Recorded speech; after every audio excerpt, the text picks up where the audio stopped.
This is, without a doubt, the most significant piece of human rights legislation. With these partners, with law enforcement, prosecutors, defense attorneys, service providers, everybody weighing in, you've heard from many of the voices that have partnered with us on this bill to try to make it the most effective bill it can be for Nevada. I want you to know that we're serious about the legislation and that the reason we had a freedom bus was to make the point that AB 67 is about freedom. So the concern is that this could actually harm the network that they work within in the informal economy, which is the only way they're surviving right now. What happens in Vegas stays in Vegas. Is there a relationship or a way to reduce this by having legal prostitution, or is in fact legal prostitution causing an expansion of these sorts of situations? You guys are the protectors of our state, and you determine what is allowed and what should never be allowed to take place in Nevada. Today, you guys have the privilege to say no to sex trafficking. Sex trafficking will not take place in our state. So individuals could be prosecuted not knowing that what they were doing would fit under the definition as enunciated in the law. So I think that those are challenges that I believe would be made to the statute because of the amplification of the definitions that are already out there. People are being broken in ways that we've not seen before.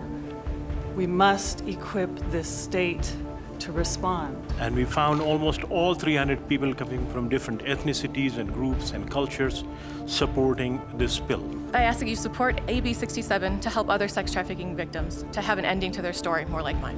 The Washington County Sheriff's Office Sheriff Mike Haley firmly support AB 67. Thank you. To please support Assembly Bill 67. And I would like to express our total support for AB 67. We are in support of this bill. Thank you very much.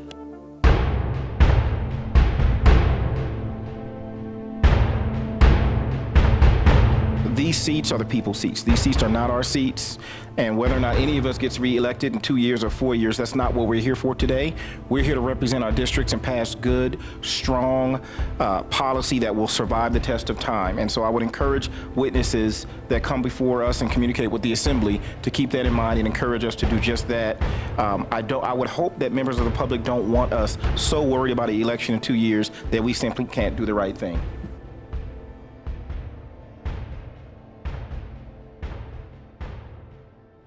Between domestic violence and child sexual assault, the most horrible marriage there could be, because they're able to groom.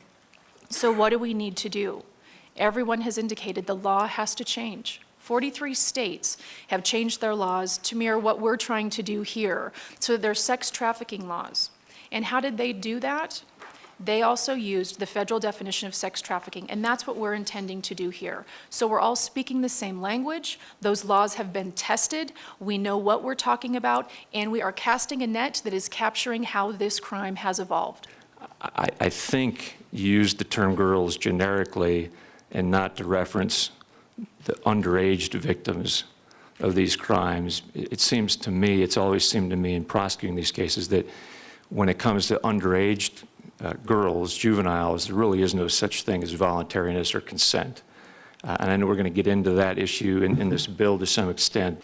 Is what you're describing a typical and routine experience where the pimps are trying to intimidate the victims from testifying, or are you giving us some isolated stories? Just how extensive is this and how pervasive is the problem and is the efforts by the pimps to intimidate the victims? Can you just give us I know you gave us some examples, but how extensive is this? Just a handful of examples in your entire career? Or are you talking about on a regular basis, you see this over and over and over and over again? If we are really going to treat this as a serious crime, then it requires a serious penalty.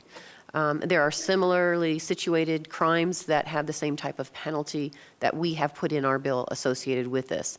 And I think that from our perspective, if we're talking about our children or somebody who's forced into have sex with men after men after men, it is a serious issue, and it requires a serious strong penalty for that deterrence. But more importantly, I think you've heard from law enforcement why there is a collateral benefit to that deterrence in helping the victim and working through not only the prosecutions, but the needs that the victims have when it comes to the services. What kind of a safety net is there now in either of our two most populous counties for the victims if they want to try to break free of this cycle? Are there hotlines like 1-800-SAFE-HOUSE, for instance, or I'm making it up, but that are posted, plastered, otherwise distributed. So you've heard from so many different voices today. I think we all recognize this is an important legislation. I'm here to tell you that we are willing to work with all of you to make sure that it is a positive piece of legislation that really will do the job, that will protect our victims, protect not only our juveniles, but the adults that are forced into this prostitution. And that's why we are here today. So we will be working with all of you. We want to hear from all of you.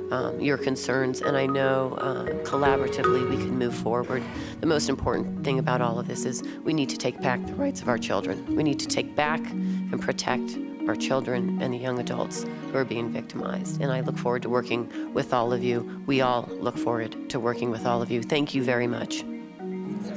I think it's great for Nevada in terms of recognizing what's happening in our communities from the north to the south. I mean, the things that we're talking about here affects the lives of not only the victims in this case, but their families and the community as a whole. And I think that was so clearly shown today as we have so many people from such diverse backgrounds coming together in support of it. You know what? Get involved. If they have questions about the bill or they want to know about the bill, we're happy to talk to them about it. But you know what? Pick an area where you would want to really advocate or get involved on this issue. And that was key. You know, I find it's better to have everybody involved, even those people that may not be supportive. Have them involved so you know what their concerns are and you try to address it ahead of time. I think that's the point of making good law and good legislation. It has a positive impact.